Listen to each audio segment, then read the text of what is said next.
منافقت چې دی دا په دوه قسمه دی.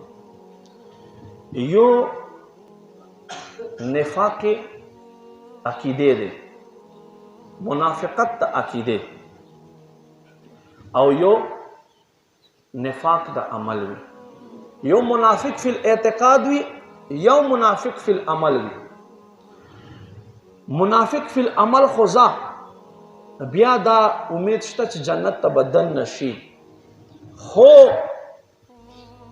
منافق فی الاعتقاد چوي هغه لره دوزخ ښکته نه ښکته طبقه. الله دې موږ منافقت فی الاعتقاد نه وساتي چې په ژبه باندې الله مني، الله رسول مني، خو زړه ته دې نه کوزېږي. دا د عقیدې منافقت دی چې نبی علیه السلام په زمانه کې ډېر زیات. اوس قرآن مجید مونږ د پاره چشمه حیات دی چې اوبه سړی څکي که نه پې ژوندی چې قرآن زده کوي ژوندی به یې روح به دې تازګي وي. نو یو خو د منافقت دومره غټ نقصان دی، هغه که عقیدې وي هغه که د عمل وي. دې دوه آیتونو نه مونږ ته څه سبق میلاو شو؟ دوه سبقونه میلاو شو.